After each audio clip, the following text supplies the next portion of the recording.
Selamat mendengarkan podcast ini. Shalom. Kebenaran hari ini, Rabu 13 April 2022, bertema selama masih disebut hari ini.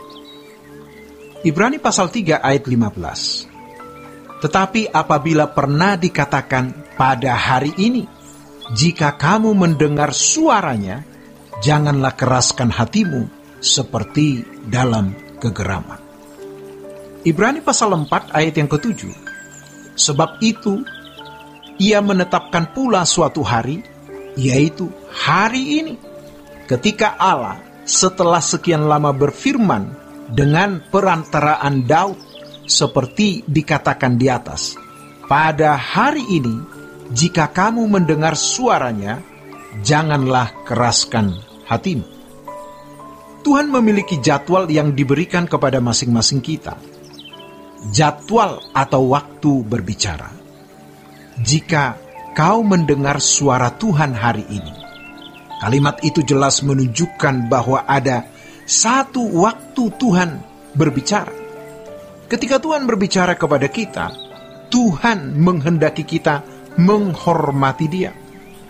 Kalau sebagai orang tua, kita bisa merasakan bagaimana marah, kesal, atau sedih kalau kita menasehati anak-anak tetapi mereka tidak mau mengerti. Demikian pula Tuhan.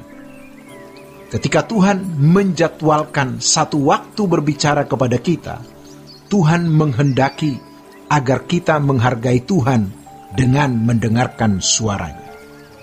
Kalau dikatakan Tuhan memiliki waktu, dan di ayat itu diwakili dengan hari ini, itu berarti bisa tidak ada waktu lain Tuhan berbicara. Sebenarnya ini adalah satu hal yang mengerikan. Fakta bahwa seseorang kehilangan kesempatan untuk memperoleh berkat adalah sebuah hal yang pasti bisa terjadi. Hilangnya kesempatan bukanlah sesuatu yang tidak mungkin. Di dalam Alkitab, kita menemukan Esau yang kehilangan kesempatan.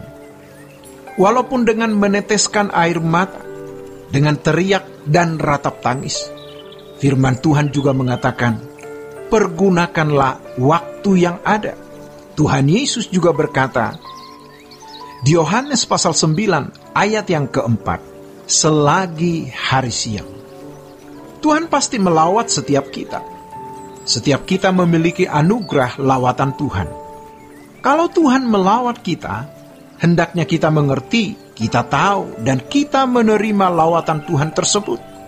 Jangan keraskan hati kita seperti bangsa Israel di padang gurun, yang pada akhirnya mereka ditewaskan di padang gurun. Apakah hal ini karena ketidakberdayaan Allah menuntun mereka? Bukankah dengan mudah Tuhan mengobrak-abrik Mesir? Dan dalam sekejap, mereka bisa keluar dengan bebas? Bukankah Tuhan bisa membelah laut Kolsom? Apa sulitnya bagi Tuhan untuk membawa bangsa Israel masuk tanah Kanaan? Tidak sulit.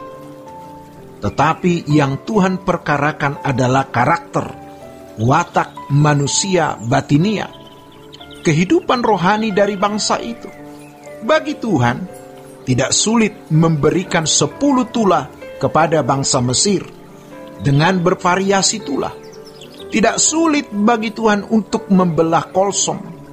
Tidak sulit bagi Tuhan merobohkan tembok Yeriko dan mengeringkan sungai Yordan. Tetapi sulit bagi Tuhan untuk secara ajaib merubah karakter bangsa itu, karena hal itu bukanlah kodratnya.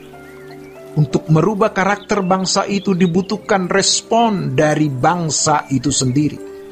Dari bangsa budak menjadi bangsa yang berdaulat, mewarisi negeri Kanaan yang permai, yang dijanjikan Allah kepada nenek moyang mereka, Abraham. 1 Korintus pasal 10 ayat 5 sampai 6 mengatakan bahwa semua itu menjadi contoh bagi kita yang hidup di zaman akhir ini. Artinya, jangan kita seperti bangsa Israel yang tidak dengar-dengaran, sehingga akhirnya Tuhan memutuskan mereka tidak masuk tanah Kanaan. Demikian pula dengan kehidupan orang Kristen, yang akhirnya bisa tidak sampai tanah Kanaan. Sebab ketika Tuhan berbicara pada waktu-waktu tertentu sesuai jadwal Tuhan, kita tidak mendengar, tapi mengeraskan hati. Jangan seperti bangsa Israel yang ditelan padang gurun dan tidak pernah sampai tanah Kanaan. Demikian pula jangan sampai kita ditelan dunia ini dan tidak pernah sampai langit baru bumi baru. Ini bukan hal yang bisa kita anggap sepele atau remeh.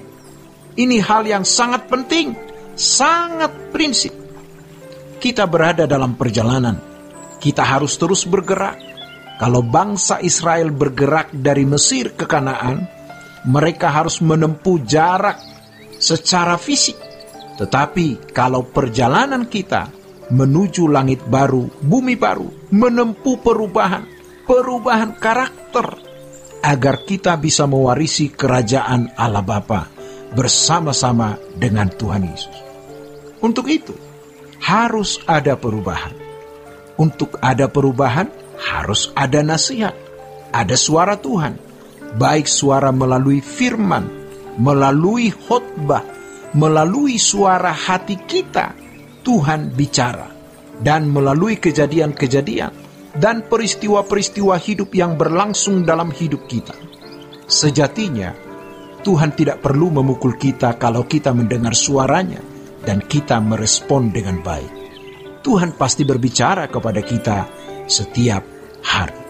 Selama masih disebut hari ini, artinya selama masih ada waktu, Tuhan pasti berbicara dan kita harus mendengar suaranya dan menurut.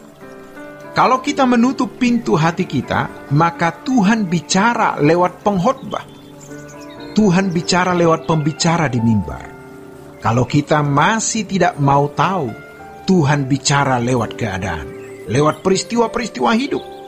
Tetapi kalau masih tidak mau tahu, kita tidak akan sampai langit baru bumi baru, tidak sampai Kanaan surgawi. Demikianlah renungan hari ini. Tuhan Yesus memberkati.